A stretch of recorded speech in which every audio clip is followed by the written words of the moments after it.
Bonjour, nous sommes le 9 avril 2020. La décrue constatée il y a 48 heures se confirme avec aujourd'hui au change 59 patients hospitalisés en médecine et 29 en service de réanimation.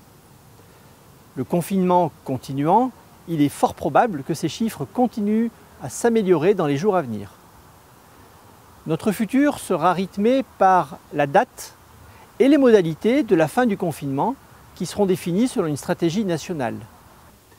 Pour faire face à la première vague de Covid-19, l'hôpital s'est transformé en un temps record pour accueillir des patients aux urgences, en service de médecine et en réanimation. Il nous faudra nous adapter pour prendre en charge des nouveaux cas de Covid-19 qui seront le témoignage de nouvelles vagues et la résurgence de maladies plus classiques qui pour l'instant sont en sommeil. Pour se préparer à cela, l'établissement se met déjà en ordre de bataille afin d'adapter ses capacités en lit, en personnel, aux différentes hypothèses. Ces métamorphoses ne manqueront pas de rappeler aux amateurs de littérature antique les métamorphoses d'Ovide.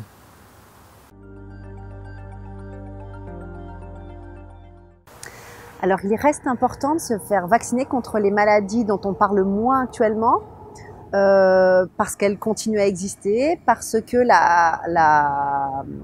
il existe des épidémies également de rougeole actuellement encore sur notre territoire, et qu'il faut protéger également les enfants contre la coqueluche, contre les méningites, malgré cette période qui fait qu'on est confiné à la maison et qu'on sort moins. Donc il ne faut pas hésiter à aller voir son pédiatre, son médecin généraliste pour mettre à jour le carnet de vaccination, le calendrier vaccinal, avec les vaccinations obligatoires pour les petits. Et puis, ne pas hésiter à finir les schémas vaccinaux peut-être un peu en décalé, mais le faire malgré tout. Pour les adultes, les plus fragiles, les immunodéprimés, les insuffisants rénaux, les diabétiques, les personnes avec des insuffisances cardiaques, pulmonaires, les personnes avec une surcharge pondérale, il y a une indication également à les vacciner contre le pneumocoque.